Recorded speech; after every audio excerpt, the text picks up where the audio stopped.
പ്രവാചകത്വത്തിന്റെ 10-ാം വർഷം റജബ് മാസത്തിൽ, ചില റിപ്പോർട്ടുകളിൽ ഷവ്വാൽ മാസത്തിൽ റസൂലുള്ളാഹിനെ അത്രയും കാലം സംരക്ഷിച്ച പ്രവാചകന്റെ പിതൃവ്യൻ അബൂ ത്വാലിബ് മരണപ്പെടുകയാണ്. റസൂലുള്ളാഹി സ്വല്ലല്ലാഹു അലൈഹി വസല്ലമയെ സംബന്ധിച്ചിടത്തോളം ജീവിതത്തിൽ ഏൽക്കേണ്ടി വന്ന ഏറ്റവും വലിയൊരു നഷ്ടമായിരുന്നത്. കാരണം അബ്ദുൽ മുത്തലിബിന്റെ മരണത്തിന് ശേഷം 8-ാം വയസ്സ് മുതൽ പിതൃതുല്യനായിട്ട് ആ വാത്സല്യം എല്ലാം നൽകി അബൂ ത്വാലിബിന്റെ തണലിലായിരുന്നു റസൂലുള്ളാഹി സ്വല്ലല്ലാഹു അലൈഹി വസല്ലം വളർന്നത്. നബുവത്തിന് ശേഷവും പ്രവാചകനിൽ വിശ്വസിച്ചിട്ടില്ലെങ്കിലും ശത്രുക്കൾക്ക് മുമ്പിൽ പലതവണയായിട്ട് ശത്രുക്കൾ നിരവധി ഓഫർ, നിരവധി ഭീഷണിയുമായിട്ട് അബൂ ത്വാലിബിനെ സമീപിച്ച സന്ദർഭത്തിലെല്ലാം ആ ശത്രുക്കളുടെ ഭീഷണിക്ക് മുമ്പിൽ വഴങ്ങാതെ അതിശക്തമായിട്ട് നിലപാടുകൾ സ്വീകരിച്ച് അവസാന ശ്വാസം വരെ റസൂലുള്ളാഹി സ്വല്ലല്ലാഹു അലൈഹി വസല്ലമയെ അദ്ദേഹം സംരക്ഷിക്കുകയായിരുന്നു. അല്പം കഴിഞ്ഞ ഉപരോധ കാലഘട്ടത്തിൽ നമ്മൾ കണ്ടു, അവരോടൊപ്പം പട്ടിണി കിടക്കാനും പ്രയാസം അനുഭവിക്കാനെല്ലാം അബൂ ത്വാലിബും ആ താഴ്വരയിൽ ഉണ്ടായിരുന്നു. അബൂ ത്വാലിബിന്റെ വേർപാടോടുകൂടെ റസൂലുള്ളാഹി സ്വല്ലല്ലാഹു അലൈഹി വസല്ലം ആ സമൂഹത്തിലുണ്ടായിരുന്ന ഏറ്റവും വലിയ ആ ബാഹ്യ ആശ്രയം അതോടുകൂടി ഇല്ലാതെയാവുകയാണ്. അബൂ ത്വാലിബിന്റെ അവസാന നിമിഷങ്ങൾ ചരിത്ര ഗ്രന്ഥങ്ങൾ ഹദീസുകളെല്ലാം കാണാൻ സാധിക്കും. അബൂ ത്വാലിബ് രോഗബാധിതനായിട്ട് കിടക്കുന്ന സന്ദർഭത്തിൽ അങ്ങേറ്റം വിഷമത്തോടുകൂടെ റസൂലുള്ളാഹി സ്വല്ലല്ലാഹു അലൈഹി വസല്ലം അബൂ ത്വാലിബിനെ കാണാൻ പോകുന്നുണ്ട്. സ്വഹീഹ് ബുഖാരിയിലും സ്വഹീഹ് മുസ്ലിമിലും ഒരുപോലെ ഉദ്ധരിക്കപ്പെട്ട മുത്തഫഖുൻ അലൈഹിയായിട്ടുള്ള ഹദീസ്. സഈദ് ഇബ്നുൽ മുസയ്യിബ് റളിയല്ലാഹു അൻഹു ആണ് ഹദീസ് ഉദ്ധരിക്കുന്നത്. ലമ്മാ ഹദറത് അബൂ ത്വാലിബിൻ വഫാത്തു ജാഅഹു റസൂലുള്ളാഹി സ്വല്ലല്ലാഹു അലൈഹി വസല്ലം. മരണാസന്നനായിട്ട് കിടക്കുന്ന സന്ദർഭത്തിൽ റസൂലുള്ളാഹി സ്വല്ലല്ലാഹു അലൈഹി വസല്ലം അവസാനമായിട്ട് അബൂ ത്വാലിബിനെ ഒരു നോക്ക് കാണാൻ വേണ്ടി റസൂലുള്ളാഹി ആ വീട്ടിലേക്ക് കടന്നു ചെല്ലുകയാണ്. റസൂലുള്ളാഹി വീട്ടിലേക്ക് കടന്നു ചെല്ലുന്ന സന്ദർഭത്തിൽ അബൂ ത്വാലിബിന്റെ ആ റൂമിൽ ഓൾറെഡി അദ്ദേഹത്തെ സന്ദർശിക്കാൻ വേണ്ടി, അദ്ദേഹത്തിന്റെ ആ രോഗവിവരം അറിഞ്ഞ് അദ്ദേഹത്തെ അവസാനമായിട്ട് ഒരു നോക്ക് കാണാൻ വേണ്ടി അദ്ദേഹത്തിന്റെ സുഹൃത്തുക്കൾ, ഖുറൈശി പ്രമാണിമാരായിട്ടുള്ള നിരവധി ആളുകൾ ഓൾറെഡി അദ്ദേഹത്തിന്റെ സമീപത്തുണ്ട്. ഫവജദ ഇൻദഹു അബൂജഹൽ വഅബ്ദുല്ലാഹി ഇബ്നു അബി ഉമയ്യ. റസൂലുള്ളാഹി റൂമിലേക്ക് പ്രവേശിച്ച സന്ദർഭത്തിൽ അവിടെ അബൂജഹലും അതേപോലെ തന്നെ അബ്ദുല്ലാഹി ഇബ്നു അബി ഉമയ്യ, അതേ രൂപത്തിലുള്ള നിരവധി പ്രമാണിമാർ അദ്ദേഹത്തിന്റെ സമീപത്തുണ്ട്. റസൂലുള്ളാഹി സ്വല്ലല്ലാഹു അലൈഹി വസല്ലം അബൂ ത്വാലിബിന്റെ അടുത്തേക്ക് നടന്നു നീങ്ങി അദ്ദേഹത്തിന്റെ തലക്ക് സമീപം അദ്ദേഹത്തിന്റെ കൈകൾ പിടിച്ചുകൊണ്ട് റസൂലുള്ളാഹി സ്വല്ലല്ലാഹു അലൈഹി വസല്ലം അവസാനമായിട്ട് അദ്ദേഹത്തെ ഉപദേശിക്കാൻ റസൂലുള്ളാഹി അദ്ദേഹത്തോട് പറഞ്ഞു, യാ അമ്മി ഖുൽ ലാ ഇലാഹ ഇല്ലല്ലാഹ് വഹജ്ജു ലക, അല്ലെങ്കിൽ അശ്ഹദു ലക ബിഹാ ഇൻദല്ലാഹ്. ഓ എന്റെ പിതൃവ്യ, നിങ്ങൾ ഒന്നാ കലിമയുടെ പദങ്ങൾ ഉച്ചരിക്കുക. ഒരു തവണയെങ്കിലും നിങ്ങൾ ഉച്ചരിക്കുക. നിങ്ങൾ ഒരു തവണ നിങ്ങൾ ഉച്ചരിക്കുകയാണെങ്കിൽ അല്ലാഹു സുബ്ഹാനഹു വ തആലയുടെ മുമ്പിൽ നിങ്ങൾക്ക് വേണ്ടി ഞാൻ വാദിക്കും, അല്ലെങ്കിൽ അള്ളാഹുവിന്റെ മുമ്പിൽ നിങ്ങൾക്ക് അനുകൂലമായിട്ട് ഞാൻ സാക്ഷി പറയും. ഒരിക്കലെങ്കിലും ആ കലിമ നിങ്ങളൊന്ന് ചൊല്ലുന്ന റസൂലുള്ളാഹി സ്വല്ലല്ലാഹു അലൈഹി വസല്ലം അങ്ങേറ്റം വിഷമത്തോടുകൂടെ അവസാന നിമിഷത്തിൽ അബൂ ത്വാലിബിനെ റസൂലുള്ളാഹി ഉപദേശിക്കാൻ. റസൂലുള്ളാഹി ഉപദേശം നൽകുന്നതെല്ലാം കണ്ടും കേട്ടും അവിടെ ശത്രുക്കളും ആ റൂമിൽ നിൽക്കുന്നുണ്ട്. റസൂലുള്ളാഹി പറഞ്ഞ ഉടനെ തന്നെ അവർ ചാടിക്കറി, അബൂ ത്വാലിബ് അതർഗബു അൻ മില്ലത്തി അബ്ദുൽ മുത്തലിബ്. ഓ അബൂ ത്വാലിബ്, ഈ അവസാന നിമിഷത്തിൽ അബ്ദുൽ മുത്തലിബിന്റെ മാർഗ്ഗം നിങ്ങൾ ഉപേക്ഷിക്കണം. ഇത്രയും കാലം നിങ്ങൾ നമ്മുടെ പൂർവ്വപിതാക്കളുടെ പാരമ്പര്യം കാത്തു സൂക്ഷിച്ച് അവസാന നിമിഷത്തിൽ അത് നിങ്ങൾ കൈയൊഴിയുകയാണോ? മുഹമ്മദ് പറയും സല്ലല്ലാഹു അലൈഹി വസല്ലം അത് നിങ്ങൾ ഒരിക്കലും ഏറ്റുപറയല്ലേ എന്ന് അവർ പിറകിൽ നിന്നും അവർ ഇതേ രൂപത്തിൽ ആ വാക്ക് പറഞ്ഞുകൊണ്ടിരിക്കുകയാണ്. റസൂലുള്ളാഹി സ്വല്ലല്ലാഹു അലൈഹി വസല്ലം അവഗണിച്ച് റസൂലുള്ളാഹി സ്വല്ലല്ലാഹു അലൈഹി വസല്ലം അബൂ ത്വാലിബിനെ അവസാനം വരെ ഉപദേശിച്ചുകൊണ്ടിരുന്നു. പക്ഷേ അവസാനമായിട്ട് കണ്ണടക്കുന്നതിന് മുമ്പ് അവസാനമായിട്ട് അദ്ദേഹം ഉരുവിട്ട പദം അലാ മില്ലത്തി അബ്ദുൽ മുത്തലിബ്, അബ്ദുൽ മുത്തലിബിന്റെ മാർഗ്ഗത്തിലാണ് ഞാനെന്ന് പറഞ്ഞുകൊണ്ടാണ് അദ്ദേഹം ഈ ലോകത്തോട് ഇവിടെ പറഞ്ഞത്. അതായിരുന്നു അവസാനത്തെ വാക്ക്. സ്വഹീഹ് ബുഖാരിയിലുള്ള ഹദീസാണ്. അപ്പൊ അവിശ്വാസിയായിട്ടുള്ള അദ്ദേഹത്തിന്റെ ആ വേർപാട് അത് റസൂലുള്ളാഹി സ്വല്ലല്ലാഹു അലൈഹി വസല്ലം എത്രത്തോളം റസൂലുള്ളാഹി അതിൽ മാനസിക പ്രയാസം അനുഭവിച്ചിരിക്കണം. റസൂലുള്ളാഹിന്റെ ആ പ്രയാസം അത് വിവരണാതീതാണ്. മറ്റൊരു ദ്രണിയിൽ അബൂ ത്വാലിബിന്റെ മരണത്തെ കുറിക്കുന്ന മറ്റൊരു ദ്രണി, അബൂ ദാവൂദ് ഉദ്ധരിക്കുന്ന സ്വഹീഹായിട്ടുള്ള മറ്റൊരു ദ്രണിയിൽ റസൂലുള്ളാഹി സ്വല്ലല്ലാഹു അലൈഹി വസല്ലം ഇതേ രൂപത്തിൽ അദ്ദേഹത്തെ സന്ദർശിച്ചു. ഒരുപാട് നേരം ഉപദേശിച്ചതിന് ശേഷം റസൂലുള്ളാഹി അവിടെ നിന്ന് തിരിച്ചു വന്ന ഉടനെ തന്നെ അബൂ ത്വാലിബിന്റെ മകൻ അലി ഇബ്നു അബീ ത്വാലിബ് റളിയല്ലാഹു അൻഹു സമീപിച്ചുകൊണ്ട് ആ മരണ വാർത്ത അറിയിച്ചു എന്നാണ് മറ്റൊരു ദ്രണിയിൽ കാണാൻ സാധിക്കുക. ലമ്മാ മാത അബൂ ത്വാലിബ് അതൈതു നബി സല്ലല്ലാഹു അലൈഹി വസല്ലം ഫഖുൽതു അലി റളിയല്ലാഹു അൻഹു എന്നുകൊണ്ട് റസൂലുള്ളാഹിനോട് പറഞ്ഞു. ആ പറഞ്ഞ പദങ്ങൾ പ്രത്യേകം ശ്രദ്ധിക്കുക. അലി റളിയല്ലാഹു അൻഹു പറഞ്ഞു, ഇന്ന അമ്മക ളല്ല അത് മാത, നിങ്ങളുടെ ആ വടി പിടിച്ച അമ്മാവൻ മരണപ്പെട്ടിട്ടുണ്ട്. അതാണ് അലി റളിയല്ലാഹു അൻഹു പറയുന്നത്. അലി റളിയല്ലാഹു അൻഹു ആ രൂപത്തിൽ പറയാനുള്ള കാരണം അത് ഒരു മകന്റെ നൈരാശ്യമാണ് അത് കാണിച്ചിരുന്നത്. അത്രയും കാലം റസൂലുള്ളാഹി സ്വല്ലല്ലാഹു അലൈഹി വസല്ലം സംരക്ഷിച്ച ആ ദിട്ടാന്തങ്ങളെല്ലാം നേർക്കുനേരെ കണ്ടിട്ടും ആ സത്യം അവസാനത്തിൽ പോലും റസൂലുള്ളാഹി സ്വല്ലല്ലാഹു അലൈഹി വസല്ലം ഉപദേശിച്ച സന്ദർഭത്തിൽ പോലും അത് സ്വീകരിക്കാതെ ഈ ലോകത്തോട് പിതാവ് ഈ ലോകത്തിൽ നിന്നും വേർപിരിഞ്ഞതിന്റെ ആ മാനസിക പ്രയാസം അത് കാരണമാണ് അലി റളിയല്ലാഹു അൻഹു ആ രൂപത്തിൽ പറഞ്ഞത്. ആ സന്ദർഭത്തിൽ റസൂലുള്ളാഹി സ്വല്ലല്ലാഹു അലൈഹി വസല്ലം അലി റളിയല്ലാഹു അൻഹുവിനോട് പിതാവിനെ ഖബറടക്കാനുള്ള നിർദ്ദേശം എല്ലാം നൽകി.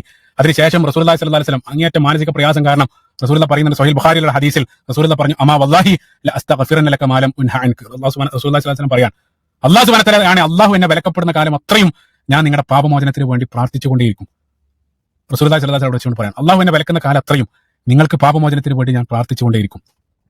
മറ്റൊരു സൈഡായിട്ട് നമ്മൾ മനസ്സിലാക്കേണ്ട ഒരു കാര്യം, പൊതുവെ പ്രവാചകന്മാർക്ക് അല്ലാഹു സുബ്ഹാനഹു വ തആലയുടെ ഒരു കൽപ്പന ഇല്ലാതെ അത്തരം കാര്യങ്ങൾ സ്വയം അനുസരിച്ചുകൊണ്ട് ചെയ്യാൻ പാടില്ല.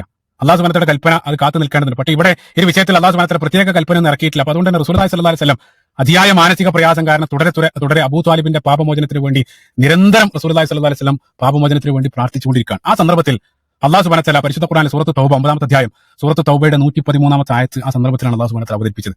ആയത്തിലൂടെ അല്ലാഹു സുബ്ഹാനഹു വ തആല മാ കാന ലിനബിയ്യിൻ വല്ലദീന ആമനു അൻ യസ്തഗ്ഫിറൂ ലിൽ മുശ്രിക്കീന വലൗ കാനൂ ഉലീ ഖുർബ. അല്ലാഹു സുബ്ഹാനഹു വ തആല പറയാൻ, റസൂലുള്ളാഹി സ്വല്ലല്ലാഹു അലൈഹി വസല്ലം വിശ്വാസികളും ബഹുദൈവാരാധകരായിട്ടുള്ള ആളുകൾക്ക് വേണ്ടി നിങ്ങൾ പാപമോചനം തേടരുത്. പ്രത്യേകമായിട്ട് അല്ലാഹു സുബ്ഹാനഹു വ തആല പറഞ്ഞു, വലൗ കാനൂ ഉലീ ഖുർബ, അവർ നിങ്ങളുടെ അടുത്ത ബന്ധുക്കളായാലും ശരി, അവർ മരണപ്പെട്ടത് 100% അവിശ്വാസിയായിക്കൊണ്ടാണെന്ന് നിങ്ങൾക്ക് ബോധ്യപ്പെട്ടാൽ ഒരിക്കലും അവരുടെ പാപമോചനത്തിന് വേണ്ടി തേടരുതെന്ന് ആ സന്ദർഭത്തിൽ അല്ലാഹു സുബ്ഹാനഹു വ തആല ഉപദേശിക്കാൻ. മനോഹരമാണ് ആയത്തിൽ അല്ലാഹു സുബ്ഹാനഹു വ തആല റസൂലുള്ളാഹി സ്വല്ലല്ലാഹു അലൈഹി വസല്ലം നിങ്ങൾ എന്തിനാണ് അതേ രൂപത്തിൽ പ്രാർത്ഥിച്ചതെന്നോ അല്ലെങ്കിൽ അത് പാടില്ല അതേ രൂപത്തിലൊന്നും അല്ല അല്ലാഹു സുബ്ഹാനഹു വ തആല സംസാരിക്കുന്നത്. മനോഹരമായിട്ട് റസൂലുള്ളാഹി സ്വല്ലല്ലാഹു അലൈഹി വസല്ലം അക്കാര്യത്തിൽ അല്ലാഹു സുബ്ഹാനഹു വ തആല ഉപദേശിച്ചുകൊണ്ട് ആയത്തിറക്കുകയാണ്. പ്രിയമുള്ള സുഹൃത്തുക്കളെ, നബിയുടെ ജീവിതത്തിനിടയ്ക്ക് സംഭവിച്ച ഒരു രസാവഹമായ കഥയിലേക്കാണ് ഞാൻ നിങ്ങളെ കൂട്ടിക്കൊണ്ടു പോകുന്നത്. നബിയുടെ സംരക്ഷകനായിരുന്നു അബൂ താലിബ്. അബൂ താലിബ് നബിയുടെ പിതാവായ അബ്ദുല്ലയുടെ അനിയനാണ്. നബിയുടെ വാപ്പ നബിയുടെ ചെറുപ്പകാലത്തിൽ തന്നെ മരിച്ചുപോയി. പിന്നീട് ഇദ്ദേഹത്തെ എടുത്തു വളർത്തിയതിൽ അബൂ താലിബിൻ്റെ പങ്ക് നിസ്സാരമല്ല. അവർ തമ്മിൽ ഉള്ള ബന്ധത്തിൻ്റെ ഊഷ്മളത അബൂ താലിബിൻ്റെ മകനായ അലിയെ നബി പിന്നീട് തൻ്റെ വീട്ടിൽ വളർത്തുകയായിരുന്നു. നബി താൻ നബിയാണെന്ന് പ്രചരിപ്പിച്ച് ഖുറൈശികളുടെ ഇടയിൽ ഇറങ്ങിയപ്പോൾ അപ്പോഴുണ്ടായ എല്ലാ തർക്കങ്ങൾക്കും വിതർക്കങ്ങൾക്കും ഇടയിൽ മധ്യസ്ഥനായി നിന്നുകൊണ്ട് തന്നെ അബൂ താലിബ് നബിക്ക് അങ്ങേയറ്റം സംരക്ഷണം നൽകി. അത് കാരണം അദ്ദേഹം ഇസ്ലാമിക ചരിത്രം അനുസരിച്ച് ഒരുപാട് ബുദ്ധിമുട്ട് അനുഭവിച്ച ആളാണ്. പക്ഷേ വളരെ പ്രധാനമായ ഒരു കാര്യം, ഈ അബൂ താലിബ് മരിക്കുവോളം ഇസ്ലാം മതം സ്വീകരിച്ചില്ല. അതായത് അബൂ താലിബും അബൂ ജഹലും ഉൾപ്പെടെയുള്ള അന്നത്തെ ഖുറൈശികൾ അള്ളാഹു ഉണ്ട് എന്ന് വിശ്വസിക്കുന്ന കൂട്ടത്തിലാണ്. കൂടെ അള്ളാഹുവിന് ശുപാർശ നൽകുന്ന മറ്റു കുറേ ദൈവങ്ങൾ. അള്ളാഹു അതാണ് ഏറ്റവും വലിയ ദൈവം എന്ന വിശ്വാസക്കാരനായിരുന്നു അബൂ താലിബ് ഉൾപ്പെടെയുള്ള അന്നത്തെ ഖുറൈശി പ്രമാണിമാർ. അവരുടെ ഇടയ്ക്കാണ് ഈ മറ്റു എല്ലാ ദൈവങ്ങളെയും മാറ്റിവെച്ചുകൊണ്ട് ഏകദൈവം അള്ളാഹു ആണെന്നുള്ള പ്രചരണമാണ് മുഹമ്മദ് നബി ഏറ്റെടുത്ത് നടത്തിയത്. അപ്പോൾ അബൂ താലിബ് രോഗശയ്യാവലംബനായി കിടക്കുകയാണ്. അതായത് മുസ്ലിങ്ങളുടെ ഭാഷയിൽ പറയുകയാണ് സക്രാത്ത് വേളയിൽ മരിക്കാനായിട്ട് ചുറ്റും നാട്ടിലെ എല്ലാ പ്രമാണിമാരുമുണ്ട്. നബി തൻ്റെ ഇളയാപ്പയെ അന്വേഷിച്ചു പോവുകയാണ്, മരണം അന്വേഷിച്ചു പോവുകയാണ്. അസുഖബാധിതനാണ്. അവിടെ പോയി അടുത്തിരുന്നിട്ട് അദ്ദേഹത്തിൻ്റെ കൈ പിടിച്ച് നബി അദ്ദേഹത്തോട് പറയുന്നു, യാ അമ്മി, നിങ്ങൾ കലിമ ചൊല്ലുക, അള്ളാഹു ഏകദൈവമാണെന്നും അള്ളാഹുവിൻ്റെ പ്രവാചകൻ ഞാനെന്നും നിങ്ങൾ ഏറ്റുപറയുക. നോക്കൂ, വളരെ സ്നേഹനിധിയായ തനിക്ക് അങ്ങേയറ്റം സംരക്ഷണം തന്ന ഒരാൾ മരിക്കാൻ കിടക്കുമ്പോൾ ഞാനോ നിങ്ങളോ അവിടെ പോയാൽ മാനുഷിക പരിഗണന വെച്ചിട്ട് എന്താ ചെയ്യുക? അയാൾക്ക് അയാളുടെ വിശ്വാസം, അയാൾ മരിക്കാൻ പോകുമ്പോൾ സന്തോഷമായി അയാളെ മരിക്കാൻ അനുവദിക്കുക. അവിടെ പോയിട്ടും തൻ്റെ ഉഡായിപ്പ് നബി പുറത്തെടുക്കുകയായിരുന്നു. കാരണം അബൂ താലിബ് വിശ്വസിക്കുക എന്ന ആവശ്യത്തിലുപരി ഇവിടെ ചുറ്റും കൂടി നിൽക്കുന്ന ഖുറൈശികൾ അബൂ താലിബിൻ്റെ മതം മാറ്റം കാണട്ടെ എന്ന ഒരു സങ്കുചിത താല്പര്യം. അതിനേക്കാൾ ഉപരി അദ്ദേഹം മരിക്കാൻ കിടക്കുകയാണ്. മരണാസന്നനായ ഒരു രോഗിയുടെ മുമ്പിൽ ചെന്നിരുന്നിട്ട് നമ്മുടെ പല ആശുപത്രികളിലും ഇപ്പോൾ ഈ ക്രിസ്തീയ ചില സഭകളിലെ ആളുകൾ ചെന്നിട്ട് അവരെയൊക്കെ പടിക്ക് പുറത്താക്കണം. രോഗികളോട് രോഗത്തെ വിറ്റ് കാശാക്കാൻ വേണ്ടി പോകുന്നവന്മാരുടെ അതേ മനോഭാവത്തിൽ നബി അവിടെ ചെന്നിട്ട് അബൂ താലിബിനോട് യാ അമ്മി, എൻ്റെ ഇളയാപ്പ, നിങ്ങൾ കലിമ ചൊല്ലുക. അങ്ങനെ നിങ്ങൾ കലിമ ചൊല്ലിയാൽ നിങ്ങൾക്ക് വേണ്ടി ഞാൻ അള്ളാഹുവിനോട് വാദിക്കും എന്നാണ്. അപ്പം ചുറ്റും കൂടുന്നവർ അബൂ താലിബിനോട് പറഞ്ഞു, അബൂ താലിബേ, നിങ്ങൾ ഇതുവരെ പിന്തുടർന്നു വന്ന പിതാമഹന്മാരുടെ മാർഗം സ്വീകരിക്കുക. ഈ ഇസ്ലാം നിങ്ങൾ ആശ്ലേഷിക്കരുത്.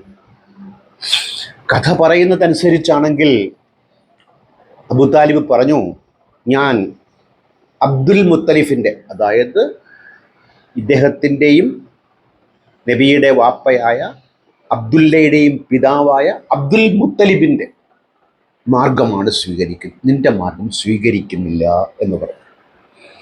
നോക്കൂ, മരണവേളയിൽ പോലും ഒരാളെ വെറുതെ വിടുന്നില്ല. അയാൾക്ക് അതിൽ നിന്ന് വിട്ടുവരാൻ സാധ്യതയില്ല എന്നുള്ള ബോധ്യം പോലും നബിക്ക് ഉണ്ടായിട്ടില്ല. അവിടെ നിർബന്ധിക്കുകയാണ്.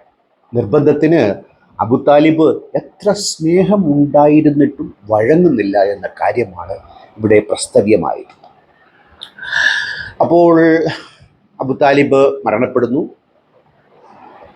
അത് കഴിഞ്ഞിട്ട് നബി അലിയുടെ മുമ്പിൽ വരുന്നു. അതായത് അബു താലിബിൻ്റെ മകൻ, നബിയുടെ മരുമകൻ. അലി പറയുന്നത്, നിങ്ങളുടെ അമ്മാവൻ, അഹങ്കാരമുള്ള അമ്മാവൻ മരണപ്പെട്ടു. അതായത് തൻ്റെ പിതാവായിട്ട് പോലും അദ്ദേഹം ഇസ്ലാം മതം ആശ്ലേഷിച്ചില്ല എന്നതിൻ്റെ പേരിൽ സ്വന്തം പിതാവിനെ കുറിച്ച് സ്വന്തം അമ്മാവനോട് അലി പഴി പറയുകയാണ്. നോക്കൂ, ഒരു മനോഭാവം, ഒരു വിശ്വാസത്തിൽ അധിഷ്ഠിതമായി സ്വന്തം പിതാവിനെ പോലും എങ്ങനെയാണ് കാണുന്നത്? അയാൾ മോശക്കാരനാണ്. കാരണം തൻ്റെ മതം, താൻ വിശ്വസിക്കുന്ന മതം അയാൾ സ്വീകരിച്ചില്ല എന്നതിൻ്റെ പേരിൽ നബിക്ക് ഇതിലൊക്കെ വലിയ പ്രയാസം തോന്നി. എന്ന് വെച്ചാൽ അലി പറഞ്ഞതിലല്ല, അബു താലിബ് ഇസ്ലാം ആശ്ലേഷിക്കാത്തതിൽ വളരെ പ്രയാസം തോന്നി. അദ്ദേഹം പറഞ്ഞു, ഞാൻ അള്ളാഹു എന്നെ വിലക്കുവോളം നിങ്ങൾക്ക് വേണ്ടി ഞാൻ അള്ളാഹുവിനോട് പ്രാർത്ഥിക്കും. എന്താ ഇത്ര പ്രാർത്ഥിക്കാനുള്ളത്? അത് വളരെ രസാവഹമായ കാര്യമാണ്. അള്ളാഹുവിനെ വിശ്വസിച്ചില്ലെങ്കിൽ നിങ്ങൾ ഏതും നല്ല കാര്യം ചെയ്താലും നിങ്ങളുടെ കേസ് കട്ടപ്പുക പിടിച്ചൊന്ന് നരകത്തിലിടും. നിങ്ങൾ എന്തു ചെയ്തോളൂ, എത്ര മാനവ സ്നേഹമുള്ള, ജനാധിപത്യ ബോധമുള്ള, അങ്ങേയറ്റം തികഞ്ഞ മനുഷ്യ സ്നേഹിയാണെങ്കിലും നിങ്ങൾ കലിമ ചൊല്ലിയില്ലെങ്കിൽ നിങ്ങളുടെ സ്ഥാനം നരകത്തിലാണ്. സ്നേഹത്തിൻ്റെയും സാഹോദര്യത്തിൻ്റെയും കരുണയുടെയും ഉറ്റാത്ത ഉറവയായ ഇസ്ലാം മതത്തിൻ്റെ നിയമം നോക്കും. ഈ മനുഷ്യസ്നേഹികളുടെ കൂട്ടത്തിൽ ഒരു ലിസ്റ്റ് എടുക്കുകയാണെങ്കിൽ നമ്മൾ എത്ര പേരെ എഴുതും? ഒരുപാട് പേരുണ്ട്. നമുക്ക് പറഞ്ഞു തീർക്കാനൊക്കാത്ത രീതിയിൽ സ്വജീവിതം പോലും തൃണവൽഗണിച്ചുകൊണ്ട് മനുഷ്യരാശിക്ക് വേണ്ടിയിട്ട് പ്രയത്നിച്ച ഒരുപാട് മഹാരഥന്മാരൊക്കെയുണ്ട്. അതിൽ മുസ്ലിങ്ങളുടെ എണ്ണമൊക്കെ വളരെ കുറവാണ്, ഇല്ലെന്നല്ല, വളരെ താരതമ്യേന വളരെ കുറവാണെങ്കിൽ മറ്റു മതവിഭാഗക്കാരൊക്കെ ഈ അള്ളാഹുവിനെ വിശ്വസിക്കുക എന്നത് മാത്രം പോരാ. അവിടെയാണ് അതിൻ്റെ കളി. അള്ളാഹു ഏകനാണെന്നും അവൻ ദൈവമാണെന്നും ഒക്കെ വിശ്വസിച്ചാലും പോരാ, ഞാൻ അയാളുടെ പ്രവാചകനെന്ന് കൂടി വിശ്വസിക്കണം. തെളിവൊക്കെ ചോദിച്ചാൽ ഹാജരാക്കാൻ പറ്റാത്ത അവസ്ഥയാണ്. അപ്പം അള്ളാഹു ചുമ്മാ ഇരുന്നില്ല. ആരാണ് ഈ അള്ളാഹു? നബി തന്നെയാണ്. നബിയുടെ ഉപബോധ മനസ്സിൽ ഉദിച്ചു വരുന്ന കാലാകാലങ്ങളിലുള്ള തികട്ടലുകളാണ് അദ്ദേഹത്തിൻ്റെ വഹിയായിട്ട്, അദ്ദേഹത്തിൻ്റെ ദൈവത്തിൻ്റെ വചനങ്ങളായിട്ട് അവതരിക്കുന്നത്. അത് ഇസ്ലാമിക ചരിത്രം പരിശോധിക്കുമ്പോഴും ഖുർആൻ പരിശോധിക്കുമ്പോഴും വളരെ വ്യക്തമായി മനസ്സിലാക്കാൻ സാധിക്കും. ഞാൻ ഈ ഇടയ്ക്കൊരു പോസ്റ്റ് ഇട്ടു നമ്മുടെ ഇൻസ്റ്റഗ്രാമിൽ. എന്താ? ഖുർആൻ ദൈവികമല്ല എന്ന് തെളിയിക്കാൻ ഖുർആൻ തന്നെ ധാരാളം മതിയാവും. അത് ദൈവിക ഗ്രന്ഥമേ അല്ല. ഈ ഇടയ്ക്ക് ഇന്ന് ഞാൻ ഈ വീഡിയോ പോസ്റ്റ് ചെയ്യുന്ന ഇന്ന് അരീക്കോട് വെച്ച് ദൈവിക ഗ്രന്ഥമോ ഖുർആൻ എന്നൊരു ചർച്ച ഞാൻ പോകാനിരുന്നു, പക്ഷേ പല കാരണങ്ങൾ കൊണ്ട് പോകാൻ പറ്റി. അപ്പം 9-ാമത്തെ അധ്യായത്തിൽ 113-ാമത്തെ വാക്കിൽ പറയുകയാണ് അല്ലാഹു, ബന്ധുക്കളായാലും അവർക്ക് വേണ്ടി നീ പ്രാർത്ഥിക്കരുത്, കാരണം അവർ നരകവാസികളാണ്. നബിയെ മരണത്തിൻ്റെ വക്കിൽ നിന്ന് പല പ്രാവശ്യം രക്ഷിച്ച ആളാണ്. ഖുറൈശികളൊക്കെ കൂട്ടമായി വന്ന് അബൂ താലിബിനോട് പറയും, അയാളോട് നിങ്ങൾ വിലക്കണം, അല്ലെങ്കിൽ ഞങ്ങൾ അയാളെ ഉപദ്രവിക്കും. ഇതൊക്കെ ഇവർ പറയുന്ന കഥയാണ് കേട്ടോ. അതിലൊക്കെ സംശയമുണ്ടെങ്കിൽ തന്നെയും ചരിത്രപരമായി നബിയെ അങ്ങേയറ്റം സംരക്ഷിച്ചു നിർത്തിയ ഒരാൾ, അയാൾക്ക് മനുഷ്യസ്നേഹമുണ്ട്, ജനത്തോട് സ്നേഹമുണ്ട്, സ്വന്തം പുത്രനോട് സ്നേഹമുണ്ട്. അയാളുടെ വിശ്വാസത്തെ ഇയാൾ പുൽകുന്നില്ലെങ്കിൽ തന്നെയും ഈ അള്ളാഹു എത്ര മനുഷ്യത്വരഹിതമായ, കാരുണ്യം ഒട്ടുമില്ലാത്ത രീതിയിൽ അബൂ താലിബിനെ നരകത്തിലിടുമെന്ന് പറഞ്ഞുകൊണ്ട് നബിയോട് പറയും. അതായത് നബിയുടെ മനസ്സ് നബിയോട് പറയുകയാണ്, എന്നെ അംഗീകരിച്ചില്ലെങ്കിൽ. അവിടെ അള്ളാഹു ഉണ്ടല്ലോ, ആൾറെഡി അള്ളാഹു എന്ന വിശ്വാസം അവിടെ ഉണ്ട്. അബൂജഹൽ പോലും പല പ്രാവശ്യം അള്ളാഹുവിനെ ആണയിട്ടുകൊണ്ടാണ് ചില കാര്യങ്ങളൊക്കെ പറയുന്നത്. പക്ഷെ നബിയെ അംഗീകരിക്കാൻ അവർ തയ്യാറല്ല. അപ്പം 9:113 പറയുന്നത് നീ എങ്ങനെ പ്രാർത്ഥിച്ചാലും, നിന്റെ ബന്ധുക്കൾക്ക് വേണ്ടി പ്രാർത്ഥിച്ചാലും അവർ നരകവാസികളായതുകൊണ്ട് നീ പ്രാർത്ഥിക്കരുത് എന്ന് വിലക്കുകയാണ്. എങ്ങനെയുണ്ട് കരുണയും സ്നേഹവും ദയയും? അങ്ങനെ അങ്ങനെ അങ്ങനെ നിങ്ങൾ ആഗ്രഹിച്ചിരുന്നല്ലോ ഈ ഒരു സ്ഥാനത്ത്, എന്റെ പിതാവിന്റെ സ്ഥാനത്ത് താങ്കളുടെ പിതൃവിനായിരുന്നെങ്കിൽ ഞാൻ ആഗ്രഹിച്ചു പോവാണ്. ചിന്തിച്ചൊക്കെ കാലങ്ങൾ കഴിഞ്ഞിട്ടും ഉറ്റമിത്രായിട്ടുള്ള അബൂബക്കർ സിദ്ദീഖ് റളിയല്ലാഹു അൻഹു ആ സംഭവത്തെ ഓർത്തെടുക്കുകയാണ്. കാരണം ആ ഒരു നിമിഷത്തിൽ റസൂലുള്ളാഹി സ്വല്ലല്ലാഹു അലൈഹി വസല്ലം അനുഭവിച്ച വേദന ഉറ്റമിത്രായിട്ടുള്ള അബൂബക്കർ സിദ്ദീഖ് റളിയല്ലാഹു അൻഹുവിന് നന്നായിട്ട് അറിയായിരുന്നു. അത്രയേറെ അബൂ ത്വാലിബിന്റെ ആ മരണത്തിൽ, അവിശ്വാസിയായിക്കൊണ്ടുള്ള ആ മരണത്തിൽ റസൂലുള്ളാഹി സ്വല്ലല്ലാഹു അലൈഹി വസല്ലം മാനസിക പ്രയാസം അനുഭവിച്ചിരുന്നു. അവസാനം അല്ലാഹു സുബ്ഹാനഹു വ തആല റസൂലുള്ളാഹിനെ ആശ്വസിപ്പിച്ചുകൊണ്ട് മറ്റൊരു ആയത്തും പരിശുദ്ധ ഖുർആനിൽ അവതരിപ്പിച്ചു. സൂറത്തുൽ ഖസസ് 28-ാമത്തെ അധ്യായം, സൂറത്തുൽ ഖസസിന്റെ 56-ാമത്തെ വചനം പ്രസിദ്ധമായിട്ടുള്ള വചനമാണ്. അല്ലാഹു സുബ്ഹാനഹു വ തആല ആയത്തിൽ ഇന്നക ലാ തഹ്ദീ മൻ അഹ്ബബ്ത വലാകിന്ന അല്ലാഹു യഹ്ദീ മൻ യശാ. അല്ലാഹു സുബ്ഹാനഹു വ തആല പറഞ്ഞു, ഓ പ്രവാചകരെ, നിങ്ങൾ ഇഷ്ടപ്പെട്ട ആളുകളെ നേർവഴിയിലാക്കാൻ പറ്റില്ല. അത് നേർവഴി തീരുമാനിക്കുക, ഹിദായത്തിന്റെ വഴി അത് അല്ലാഹു സുബ്ഹാനഹു വ തആല ഉദ്ദേശിക്കുന്നവർക്കാണ് നൽകുക. അതായത് റസൂലുള്ളാഹി സ്വല്ലല്ലാഹു അലൈഹി വസല്ലം ഇനി ഞാൻ യഥാർത്ഥത്തിൽ അബൂ ത്വാലിബിനെ മറ്റേതെങ്കിലും രൂപത്തിൽ ഉപദേശിക്കാമായിരുന്നു, മറ്റെന്തെങ്കിലും ഇതേ രൂപത്തിൽ റസൂലുള്ളാഹിനെ പല ചിന്തകളും അലട്ടുന്നുണ്ടായിരിക്കണം. അല്ലാഹു സുബ്ഹാനഹു വ തആല ആശ്വസിപ്പിക്കാണ്, ഓ പ്രവാചകരെ, നിങ്ങൾ ഇഷ്ടപ്പെട്ട ആളുകൾക്ക് അല്ല ഹിദായത്ത് ലഭിക്കുക, മറിച്ച് അല്ലാഹു സുബ്ഹാനഹു വ തആല ഉദ്ദേശിക്കുന്ന ആളുകൾക്കാണ് ഹിദായത്ത്. അല്ലാഹുവാണ് തീരുമാനിക്കുന്നത്. അബൂ ത്വാലിബിന്റെ കാര്യത്തിൽ നിങ്ങൾ ചിന്തി, സത്യം നേർക്കുനേരെ പലതവണയായിട്ട് അദ്ദേഹം കണ്ടിട്ടുണ്ട്. അതേപോലെ തന്നെ നിങ്ങൾ ചിന്തി, റസൂലുള്ളാഹി സ്വല്ലല്ലാഹു അലൈഹി വസല്ലം അനുഭവത്തിന്റെ തുടക്കം മുതൽ അദ്ദേഹം റസൂലുള്ളാഹിന്റെ കൂടെയുണ്ട്. ഇത് 1400 വർഷങ്ങൾക്ക് ശേഷം ഇക്കാലഘട്ടത്ത് പോലും റസൂലുള്ളാഹി സ്വല്ലല്ലാഹു അലൈഹി വസല്ലം പറയപ്പെട്ട റസൂലുള്ളാഹിന്റെ ഹദീസുകളും അതേപോലെ തന്നെ റസൂലുള്ളാഹിന്റെ നാവിലൂടെ അല്ലാഹു സുബ്ഹാനഹു വ തആല നൽകപ്പെട്ട പരിശുദ്ധ ഖുർആനെല്ലാം ഇന്നും മനുഷ്യ ഹൃദയങ്ങളെ സ്വാധീനിച്ചുകൊണ്ടിരിക്കുകയാണ്.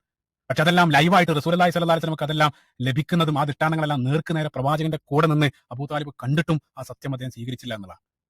എത്ര ദൃഷ്ടാന്തങ്ങൾ നേർക്കുനേരെ. അവസാനത്തെ സംഭവത്തിൽ പോലും നമ്മളത് കണ്ടു. റസൂലുള്ളാഹി കഅബാലയത്തിനകത്തുള്ള ഉപരോധ കരാർ, ആ സ്വഹീഫ, അത് ചെതലുകൾ നിന്ന് നശിപ്പിച്ചിട്ടുണ്ടെന്ന് പറഞ്ഞ സന്ദർഭത്തിൽ റസൂലുള്ളാഹിന്റെ വാക്ക് വിശ്വസിച്ച് അദ്ദേഹം ശത്രുക്കളുടെ അടുത്തേക്ക് നടന്നു പോയത് പറയുന്നുണ്ട്. അവസാനം ആ കഅബാലയം തുറന്ന സന്ദർഭത്തിൽ നേർക്കുനേരെ അദ്ദേഹം അത് കാണുകയാണ്. അതെല്ലാം നേർക്കുനേരെ കണ്ടിട്ടും അദ്ദേഹം വിശ്വസിക്കാൻ സന്നദ്ധാകുന്നില്ല. അദ്ദേഹത്തിന് സത്യമാണെന്ന് അറിയാഞ്ഞിട്ടല്ല. അദ്ദേഹത്തിന്റെ കവിതാചകരങ്ങൾ, നേരത്തെ ഞാൻ പറഞ്ഞു അബൂ ത്വാലിബിന്റെ മനോഹരമായിട്ടുള്ള കവിതകൾ, ആ കവിതകളിൽ പോലും അദ്ദേഹം റസൂലുള്ളാഹി സ്വല്ലല്ലാഹു അലൈഹി വസല്ലം ആ മാർഗ്ഗത്തെ, ആ ദീനെ പ്രകീർത്തിക്കുന്നതായിട്ട് കാണാൻ സാധിക്കും. 28-ാമത്തെ അധ്യായത്തിൽ 56-ാമത്തെ സൂറയിൽ 56-ാമത്തെ വാക്യമായിട്ട് 28-ാമത്തെ അധ്യായത്തിൽ 56-ാമത്തെ വാക്യത്തിൽ അള്ളാഹു പറയുന്നു, നീ ആഗ്രഹിക്കുന്നവരെയല്ല, ഞാൻ ഉദ്ദേശിക്കുന്നവരെയാണ് ഹിദായത്ത് നൽകുക. എന്തായി ഹിദായത്ത്? ഇസ്ലാമാകാൻ വേണ്ടിയിട്ടുള്ള അവരുടെ ഈമാൻ നൽകുക. നീ ആഗ്രഹിക്കുന്നവർക്കല്ല, ഞാൻ ഉദ്ദേശിക്കുന്നവർക്കാണ്. എന്താണ് ഇത് നബി പറയാൻ കാരണം? അബൂതാലിബ് ഉൾപ്പെടെ, അബൂജഹൽ ഉൾപ്പെടെ, ഈ അബൂജഹൽ ഇസ്ലാമിലേക്ക് വരണമെന്ന് ഉത്കടമായ ആഗ്രഹം നബിക്കുണ്ടായിരുന്നു. അബുലഹബ്, അങ്ങനെ പലരും നബി ആഗ്രഹിച്ചു. അവരൊക്കെ തങ്ങളുടെ മുൻ വിശ്വാസത്തിൽ അടിയുറച്ചു നിന്നു. ഇതിൻ്റെ നൈരാശ്യമാണ്. നീ എത്ര ആഗ്രഹിച്ചാലും കാര്യം നടക്കില്ല എന്ന് സ്വയം സമാധാനപരമായിട്ടാണ്, സമാധാനിക്കത്തക്ക രീതിയിലാണ് നബി ഈ വാക്ക് അള്ളാഹുവിൻ്റെതായി പറയുന്നുവെങ്കിൽ തന്നെയും നമുക്കവിടെ ഒരു നൈതികമായ ചോദ്യം ഉന്നയിക്കാനുണ്ട്. അതായത് അബൂതാലിബ് ഇസ്ലാം മതം ആശ്ലേഷിക്കുന്നില്ല. ഇതാരാ തീരുമാനിക്കുന്നത്? ഈമാൻ നൽകേണ്ടത് ആരാണ്? അള്ളാഹുവാണ്. അള്ളാഹു അബൂതാലിബിന് ഈമാൻ നൽകിയില്ല. കുറ്റക്കാരൻ ആരാ? അബൂതാലിബാണോ അള്ളാഹുവാണോ? നരകത്തിൽ പിടിച്ചിടാൻ ആരാണ് യോഗ്യൻ? അള്ളാഹുവാണോ അബൂതാലിബാണോ? ഇവിടെ എല്ലാം നിശ്ചയിക്കുന്നതും നിയന്ത്രിക്കുന്നതും തീരുമാനിക്കുന്നതും അള്ളാഹുവാണ്. ഈ അബൂതാലിബ് എന്ന മനുഷ്യൻ നബിയോട് സ്നേഹം കാണിക്കാൻ തീരുമാനിച്ചത് അള്ളാഹുവാണ്. ഈ അള്ളാഹു തന്നെയാണ് അബൂതാലിബ് ഇസ്ലാം മതം ആശ്ലേഷിക്കേണ്ട എന്ന് തീരുമാനിച്ചത്. എന്നിട്ട് അതിൻ്റെ പേരിൽ അബൂതാലിബിനെ പിടിച്ച് നരകത്തിലിടുകയാണെങ്കിൽ അത് എത്രത്തോളം നീതികേടാണ്, ന്യായരഹിതമാണ്. അതാലോചിച്ച് നോക്കുക. ഇപ്പം നമ്മുടെ ലോകത്ത് 130 കോടി ആളുകൾ ഒഴിച്ചാൽ ബാക്കി ഏകദേശം ബഹുഭൂരിപക്ഷം വരുന്ന ആളുകൾ ഇസ്ലാം അല്ലാത്തതിന് കാരണം അള്ളാഹു ഉദ്ദേശിക്കത്തുകൊണ്ടാണ്. 28:56 പ്രകാരം നബി ആഗ്രഹിച്ചാൽ പോലും, നബി അദ്ദേഹത്തിൻ്റെ വലിയ ശുപാർശക്കാരനാണ്, അങ്ങേയറ്റത്തെ ആളാണ്. അങ്ങനെ ഒരാൾ ആഗ്രഹിച്ചാൽ പോലും ഹിദായത്ത് നൽകേണ്ടത്, ഇസ്ലാം ഈമാൻ നൽകേണ്ടത്, ഹിദായത്ത് നൽകേണ്ടത് അള്ളാഹുവാണെങ്കിൽ ഹിദായത്ത് കിട്ടാത്തവരെ എന്തിൻ്റെ പേരിലാണ് നരകത്തിലിടാൻ സാധിക്കും? അപ്പം അവർ പറയും ഫ്രീ വില്ലുണ്ട്, നല്ലതും ചീത്തയും ചെയ്യാനായിട്ട് അള്ളാഹു അനുവദിച്ചിട്ടുണ്ട്. ഒരാൾ നല്ലതും ചീത്തയും ചെയ്യുമെന്ന് തീരുമാനിച്ചിട്ടുണ്ടോ? വിധി അങ്ങനെ തീരുമാനിക്കണമല്ലോ. അതായത് ഖിയാമത്ത് നാളിന്റെ തൊട്ടു തലേ ദിവസം അല്ലെങ്കിൽ തൊട്ടു തലേ നിമിഷം ജനിക്കുന്ന കുട്ടിയുടെ തലയിലെഴുത്തു വരെ അള്ളാഹു എഴുതിയിട്ടുണ്ടെന്നാണ് പറയപ്പെടുന്നത്. അപ്പൊ ഈ പറയുന്ന ആളുകളൊക്കെ ഹിദായത്ത് നൽകേണ്ട ആൾ ഹിദായത്ത് നൽകാതെ, ഹിദായത്ത് കിട്ടാത്ത ആളുകളൊക്കെ ഹിദായത്ത് രഹിതമായി, ഹൃദയരഹിതമായി നരകത്തിലേക്ക് പോവുക എന്നുള്ളത് ഇതിൽ ആ ചരിത്രം പറയുമ്പോൾ വലിയ രസാവഹമായ ഒരു കാര്യമുണ്ട് കേട്ടോ. അതായത് ഒരു ചെറിയ കഥയാണ്, ചുരുക്കി ഞാൻ പറയാം. ഈ നബിയുടെ ഈ പ്രചരണം തുടങ്ങിയ വേളയിൽ അബ്ജഹലിന്റെ നേതൃത്വത്തിൽ ഖുറൈശികളൊക്കെ സംഘടിച്ചു. എന്നിട്ട് അബുതാലിബിന്റെ ചെന്ന് പറഞ്ഞു, നിങ്ങൾ അയാളെ വിലക്കണം, നിങ്ങൾ അയാളെ വിലക്കുന്നില്ലെങ്കിൽ നിങ്ങളെ ഞങ്ങൾ ബഹിഷ്കരിക്കും, ഊരി വിലക്കും. അബുതാലിബ് പറഞ്ഞു, ഞാനത് ചെയ്യില്ല, എൻ്റെ പുത്രനാണ്, ഒരിക്കലും ഞാനത് ചെയ്യില്ല, അവനെ ഞാൻ സംരക്ഷിക്കും. അങ്ങനെ അബുതാലിബിനെ ഊരുവിലക്കി. എന്നിട്ട് അത് ഒരു പത്രത്തിൽ എഴുതി കഅബാലയത്തിൽ കൊണ്ട് സൂക്ഷിച്ചു, അടച്ചു വെച്ചു. 3.5 വർഷക്കാലം, 2.5 3.5 വർഷക്കാലം അവർ ഉപരോധത്തിൽ കഴിഞ്ഞു. അങ്ങനെ ഇരിക്കെ അബുതാലിബിനെ കണ്ട് നബി പറയുകയാണ്, യാ അമ്മി, അവരെ എഴുതി സൂക്ഷിച്ച ഉടമ്പടി ഉണ്ടല്ലോ, നമുക്കെതിരെയുള്ള ഉപരോധത്തിൻ്റെ ആ ഉടമ്പടി, അത് ചിതല് തിന്ന് നാശമായിരിക്കുകയാണ്.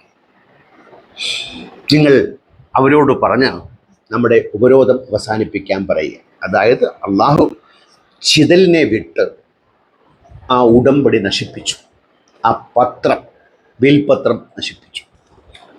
ഖുറൈശികളൊക്കെ ചെന്ന് അബുതാലിബ് ഉൾപ്പെടെ കഅബാലയം തുറന്നു നോക്കുമ്പോൾ അത് ചിതലുകൾ തിന്ന് നശിച്ചിരിക്കുന്നു.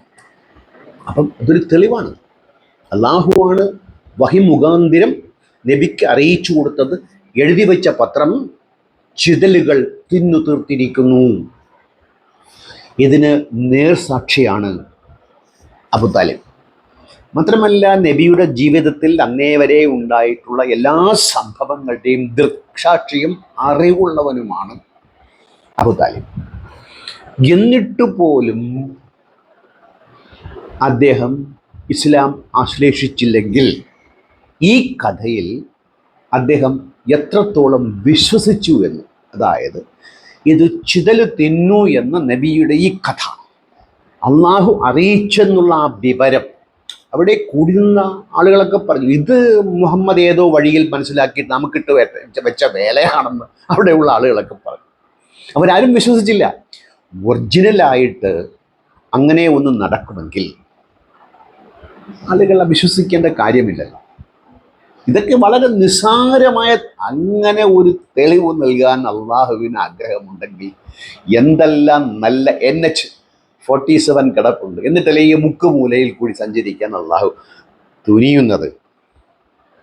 അബുതാലിബ് അത് അംഗീകരിച്ചില്ല എന്നിരിക്കെ, അതായത് അബുതാലിബ് തൻ്റെ കർത്തവ്യത്തിൽ, തൻ്റെ സ്നേഹത്തിൽ ഊന്നി നിന്നുകൊണ്ട് മുഹമ്മദിനെ അങ്ങേയറ്റം പരിപാലിച്ചുവെങ്കിൽ, സംരക്ഷിച്ചുവെങ്കിൽ, അള്ളാഹുവിൻ്റെ പ്രവാചകനാണ് മുഹമ്മദ് എന്ന് എല്ലാ കാര്യങ്ങൾക്കും സാക്ഷ്യം വഹിച്ച അബൂതാലിബ് വിശ്വസിച്ചില്ല. വളരെ ശക്തമായ ഒരു പോയിന്റാണ്, മുഖത്തടിക്കുന്ന ഒരു പോയിന്റാണ്. നബി അല്ല എന്നതിൻ്റെ ഏറ്റവും ശക്തമായ അവരുടെ ചരിത്രം വെച്ച് തന്നെയുള്ള ഒരു തീരുമാനമാണ് അത്. സത്യം കൃത്യമായിട്ട് അറിയായിരുന്നു. പക്ഷേ ആ സത്യത്തിന് മീതെ അദ്ദേഹം ആ ജാഹിലിയത്തിലുള്ള ആ പാരമ്പര്യം അദ്ദേഹം മുകളിൽ വെക്കുകയാണ്. പൂർവ്വപിതാക്കളുടെ പാരമ്പര്യം അതാണ് മികച്ചത്, അതിനേക്കാൾ നല്ല ഒന്നുമില്ല അന്ന് അദ്ദേഹം ചിന്തിക്കുകയാണ്. ആ ജാഹിലിയത്ത് ഈ ഒരു ആധുനിക കാലഘട്ടത്തിൽ നമുക്ക് കാണാൻ സാധിക്കും. പഴയ കാലത്തുള്ള ആ സംസ്കാരം അതാണെല്ലാം, അതിനേക്കാൾ നല്ലത് പിന്നീടൊന്നില്ലെന്ന് ഇതേ രൂപത്തിൽ വാദിക്കുന്ന ആളുകൾ, അല്ലാഹു സുബ്ഹാനഹു വ തആല അവരുടെ ആ വിശ്വാസത്തെ അല്ലാഹു സുബ്ഹാനഹു വ തആല തകർത്തെറിയുന്നതായിട്ട് കാണാൻ സാധിക്കും. പല സ്ഥലത്തും പരിശുദ്ധ ഖുർആനിലെ സൂറത്ത് സുഖ്റുഫിന്റെ 22 മുതലുള്ള ആയത്തുകൾ, 43-ാമത്തെ അധ്യായം സൂറത്ത് സുഖ്റുഫിൽ അല്ലാഹു സുബ്ഹാനഹു വ തആല ഖാലു ഇന്നാ വജദ്നാ ആബാഅനാ അലാ ഉമ്മത്തിൻ വ ഇന്നാ അലാ ആസാരിഹിം മുഹ്തദൂൻ. അല്ലാഹു സുബ്ഹാനഹു വ തആല പറയാണ്, സത്യമായിട്ട് ഒരു പ്രവാചകൻ അവരുടെ അടുത്തേക്ക് വന്ന സന്ദർഭത്തിൽ ആ നാട്ടിലെ സുഖലോലുപരായിട്ടുള്ള ആളുകൾ അവർ പറയാണ്, ഞങ്ങളുടെ പൂർവ്വപിതാക്കളുടെ മാർഗം അതിലാണ് ഞങ്ങൾ നിലകൊള്ളുന്നത്. അപ്പൊ സത്യത്തെ മൂടി വെച്ച് പൂർവ്വപിതാക്കൾ ഉണ്ടാക്കിയ ഒരു മാർഗം, ആ ഒരു വ്യവസ്ഥ, അത് പാവങ്ങളെ ചൂഷണം ചെയ്യുന്ന വ്യവസ്ഥയാണെങ്കിലും, അത് എത്ര സത്യാകട്ടെ, അത് മിഥ്യയാകട്ടെ, അത് യുക്തിക്ക് ഉൾക്കൊള്ളാത്തതാണെങ്കിലും പൂർവ്വപിതാക്കളുടെ പാരമ്പര്യമാണെന്ന് പറഞ്ഞുകൊണ്ട് അതിനെ നിലനിർത്താൻ വേണ്ടി ശ്രമിക്കപ്പെടുന്ന ഒരു വിഭാഗം അക്കാലഘട്ടത്തെ സമൂഹത്തിൽ കാണാൻ സാധിക്കും. അതിനൊരിക്കലും ചോദ്യം ചെയ്യാൻ പാടില്ല. അതിനെ ചോദ്യം ചെയ്താൽ അവർ ഇതേ രൂപത്തിൽ പ്രതികരിക്കുകയും ചെയ്യുന്നുള്ളതാണ്. ആ പഴയ ആ ഒരു രീതി, അത് മാത്രമാണ് സത്യം. അതുകൊണ്ട് തന്നെ അതേ രൂപത്തിൽ ഒരു പ്രവാചകനോട് പറഞ്ഞ സന്ദർഭത്തിൽ പരിശുദ്ധ ഖുർആൻ അടുത്ത ആയത്തിൽ ആ പ്രവാചകൻ അവരോട് ചോദിച്ചു, ഖാലു അവലൗ ജിഅ്തുകും ബിഅഹ്ദാ മിമ്മാ വജദ്തും അലൈഹി ആബാഅക്കും. ആ പ്രവാചകൻ ചോദിക്കാൻ, ഞാൻ കൊണ്ടുവന്ന നിങ്ങളുടെ പൂർവ്വപിതാക്കൾ കൊണ്ടുവന്നതിനേക്കാൾ നല്ലതായാലും നിങ്ങൾ തള്ളിക്കളയോ? ആ പ്രവാചകൻ ചോദിക്കാൻ, നിങ്ങൾ പറയുന്നു നിങ്ങളുടെ ആ പൂർവ്വപിതാക്കളുടെ മാർഗ്ഗമാണ് ശരി, ഞാൻ കൊണ്ടുവന്ന ആ സത്യം നിങ്ങൾ ആ പറയപ്പെടുന്ന ആ പൂർവ്വപിതാക്കളുടെ പാരമ്പര്യത്തെക്കാൾ നല്ലതാണെങ്കിലോ? ആ സന്ദർഭത്തിലും അവർ പറഞ്ഞു, ഖാലു ഇന്നാ ബിമാ അർസിൽതും ബിഹി കാഫിറൂൻ.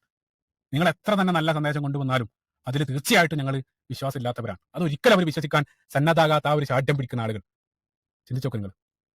അപ്പൊ ഇതേ രൂപത്തിൽ പൂർവ്വപിതാക്കളുടെ ആ പാരമ്പര്യത്തിൽ, അതായത് ഇതേ രൂപത്തിലുള്ള ആ ഒരു സമ്പ്രദായത്തിൽ അദ്ദേഹം ഉറച്ചു നിന്നു. ആ സത്യത്തെ അദ്ദേഹം അവസാനം വരെ സ്വീകരിക്കാൻ സന്നദ്ധാകുന്നില്ല എന്നുള്ള. റസൂലുള്ളാഹി സ്വല്ലല്ലാഹു അലൈഹി വസല്ലം അദ്ദേഹം ജീവന തുല്യം സ്നേഹിച്ചു, റസൂലുള്ളാഹിനെ സംരക്ഷിച്ചു. ഇതേ രൂപത്തിൽ എല്ലാം റസൂലുള്ളാഹി സ്വല്ലല്ലാഹു അലൈഹി വസല്ലമക്ക് നിരവധി ഉപകാരങ്ങൾ അദ്ദേഹം ചെയ്തിട്ടുണ്ട്. അതിന്റെ പേരിൽ യാതൊരു അളവും അദ്ദേഹത്തിന് ഇല്ലേ? ഈ ഒരു ചോദ്യം അബ്ബാസ് ബിൻ അബ്ദുൽ മുത്തലിബ് റളിയല്ലാഹു അൻഹു ഒരിക്കൽ റസൂലുള്ളാഹിനോട് ചോദിക്കുന്നു. സ്വഹീഹ് ബുഖാരിയിലുള്ള ഉദ്ധരണിയാണ്. അദ്ദേഹം റസൂലുള്ളാഹിന്റെ അടുത്ത് വന്ന് ചോദിക്കുന്നുണ്ട്, മാ അനൈത അൻ അമ്മിക ഫഇന്നഹു കാന യഹൂതുക വയൽഅബു ലക. അദ്ദേഹം ചോദിക്കാൻ, പ്രവാചകരെ, നിങ്ങളുടെ പിതൃവിനെ നിങ്ങൾ തിരിച്ചെന്ത് ഉപകാരമാണ് ചെയ്തത്? അദ്ദേഹം നിങ്ങൾക്ക് വേണ്ടി ദേഷ്യപ്പെട്ടു, നിങ്ങൾ അത്രയും കാലം സംരക്ഷിച്ചു, ഇതെല്ലാം അദ്ദേഹം ചെയ്തിട്ടുണ്ട്. അദ്ദേഹത്തിന് തിരിച്ചൊന്നുമില്ല. ആ സന്ദർഭത്തിൽ റസൂലുള്ളാഹി സ്വല്ലല്ലാഹു അലൈഹി വസല്ലം നൽകിയ മറുപടി, ഹുവ ഫീ ദഹ്ലാഹിം മിനന്നാർ. അദ്ദേഹം നരകത്തിന്റെ ഏറ്റവും ആഴം കുറഞ്ഞ ഭാഗത്താണ്. നരകത്തിൽ മറ്റൊരു ഉദ്ധരണിയിൽ നെരിയാണി വരെ, അതായത് തീക്കനൽ കൊണ്ടുള്ള ഒരു ചെരുപ്പ്, ഇതായിരിക്കും നരകത്തിൽ ഏറ്റവും ചെറിയ ശിക്ഷ.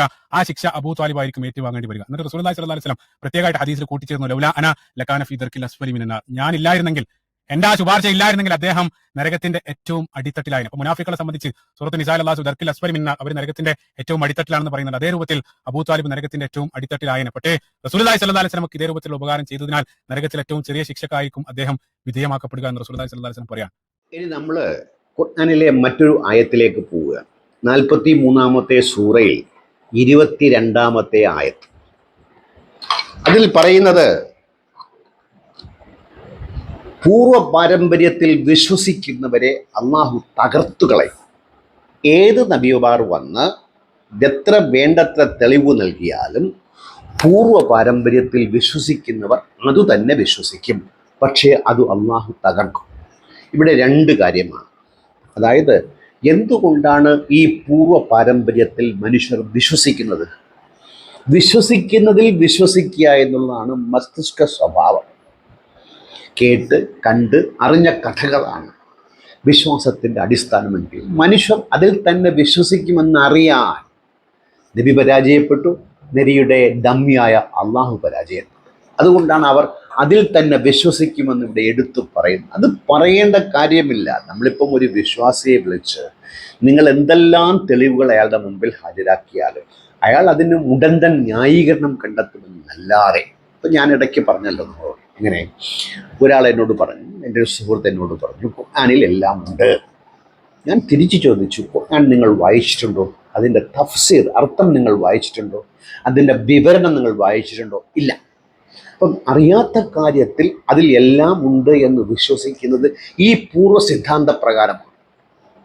ഇതിനെ അള്ളാഹു നശിപ്പിക്കുമെന്നാണ്. നശിപ്പിച്ചോ? വളർത്തുകയല്ലേ ചെയ്തു. ഇസ്ലാം വളർന്നു, തർക്കമില്ല. അത് മക്കയിൽ നിന്ന് ബാക്കിയുള്ള എല്ലാ പ്രദേശത്തേക്കും കുറേയെങ്കിലും വ്യാപിച്ചിട്ടുണ്ട്. പക്ഷേ മറ്റു മതങ്ങളോ? ഈ പൂർവ്വ ചിന്തയാണ് മനുഷ്യരുടെ ഇടയിൽ മാറ്റങ്ങൾക്ക് വിധേയമായി നിലനിൽക്കുന്നത്. ഇസ്ലാം മതം എടുത്തു നോക്കിയാൽ പോലും അതിൻ്റെ വിശ്വാസ പാരമ്പര്യങ്ങളിൽ കലാനുസൃതമായ മാറ്റങ്ങൾ ഉണ്ടായിട്ടുണ്ട്, ഉണ്ടായിക്കൊണ്ടേയിരിക്കും. അങ്ങനെ ഇരിക്കെ ഈ പൂർവ്വ പാരമ്പര്യത്തിൽ തന്നെ ആളുകൾ വിശ്വസിക്കും എന്ന് പറയുന്നത് മനുഷ്യ സ്വഭാവത്തെക്കുറിച്ച്, അവൻ്റെ അറിവിനെക്കുറിച്ച്, അവൻ്റെ പ്രകൃതത്തെക്കുറിച്ചുള്ള അള്ളാഹുവിൻ്റെയും നബിയുടെയും വിവരക്കേടിനെ വിളിച്ചോതുന്നതാണ്. ഇനി ഒരു രസാവഹമായ കാര്യം കൂടി പറഞ്ഞ് അവസാനിപ്പിക്കും. ഇബ്നു അബ്ബാസ് നബിയോട് ചോദിച്ചു, അല്ല നബിയെ, നിങ്ങളുടെ ഇളയാപ്പ അബു താലിബ് നിങ്ങൾക്ക് ഒരുപാട് ഗുണം ചെയ്തിട്ടുണ്ട്, നിങ്ങൾ തിരിച്ചയാൾക്ക് എന്തു ചെയ്തു? നല്ലൊരു ചോദ്യമാണ്. നിങ്ങൾ മരിക്കുവോളം അയാൾക്ക് ഒന്നും ചെയ്തില്ലെങ്കിലും മരിക്കാൻ നേരത്ത് കൈപിടിച്ച് നിങ്ങൾ അങ്ങേയറ്റം നിങ്ങളെ അംഗീകരിക്കാൻ ആവശ്യപ്പെട്ടു എന്നല്ലാതെ ഇപ്പോൾ നിങ്ങൾ പറയുന്നു അദ്ദേഹം നരകത്തിലാണ്. ഇതാണോ ഒരു ന്യായമെന്ന് അന്നത്തെ ഒരു സഹാബി നബിയോട് ചോദിച്ചപ്പോൾ നബി പറഞ്ഞത്, ഞാൻ അബു താലിബിന് വേണ്ടി പ്രാർത്ഥിക്കുന്നത് കൊണ്ട് അദ്ദേഹം തീക്കുണ്ടമായ നരകത്തിൻ്റെ അങ്ങേയറ്റത്തെ താഴത്തെ തട്ടിലാണ്. തീ കൊണ്ടുള്ള ഒരു ചെരുപ്പ് മാത്രമേ ഇദ്ദേഹത്തെ അണിയിക്കൂ, ബാക്കി ഒരു ദ്രോഹവും ഇയാൾക്ക് ഉണ്ടാവില്ല എന്നാണ് പറയുന്നത്. എത്ര അപമാനകരമായ, എത്ര ആക്ഷേപകരമായ, എത്ര അപഹാസ്യമായ ഒരു വർത്തമാനം നോക്കും. അയാളെ നരകത്തിൽ ഇടുക, എന്നിട്ട് തീ കൊണ്ടുള്ള ഒരു ചെരുപ്പ് അദ്ദേഹത്തെ അണിയിക്കുക. നരകത്തിൽ ഇട്ടാൽ പോലും അയാളുടെ സ്നേഹം, അയാളോടുള്ള മതിപ്പ്, അയാളോടുള്ള ബന്ധം നബിയെ വിട്ടുമാറുന്നില്ലെങ്കിൽ സഹാബി തന്നെ ഇത് ചോദിക്കുമ്പോൾ ഇതൊക്കെ വെറും ഉമ്മൂമ്മ കഥകൾ എന്നല്ലാതെ, ഇതിലൊക്കെ ചിന്തിച്ചാൽ വിശ്വാസികൾ ഇതിലൊക്കെ വിശ്വസിക്കാൻ കാരണം ഞാൻ നേരത്തെ പറഞ്ഞതുപോലെ അവർക്ക് മതം, വിശ്വാസം, നബി, അള്ളാഹു, ചരിത്രം എന്തെന്ന് അറിയില്ല എന്നുള്ളതാണ് ഈ മതത്തിൻ്റെ നിലനിൽപ്പിൻ്റെ അടിസ്ഥാനം. അതുതന്നെയാണ് എല്ലാ വിശ്വാസങ്ങളുടെയും അടിസ്ഥാന ഹേതു. മതത്തെക്കുറിച്ചറിഞ്ഞാൽ മനുഷ്യൻ മതം ഉപേക്ഷിക്കും. മതത്തെക്കുറിച്ചറിയാൻ മനുഷ്യന് സാഹചര്യം, അറിവ്, പാണ്ഡിത്യം, വായന, വിവേകം, ജീവിത സാഹചര്യങ്ങൾ അനുവദിക്കാത്തത് കൊണ്ട് ഇതിങ്ങനെ കുറേ കാലം കൂടെ തുടരും. അതുകൊണ്ട് അബു താലിബ് നരകത്തിലാണോ, നരകത്തിൽ പോണോ? നിങ്ങൾ പറയൂ, ആലോചിക്കൂ, തീരുമാനിക്കൂ. Thank you very much. മറ്റൊരു അധ്യായത്തിൽ കാണുന്നവരെ നന്ദി, നമസ്കാരം, ഗുഡ് ബൈ.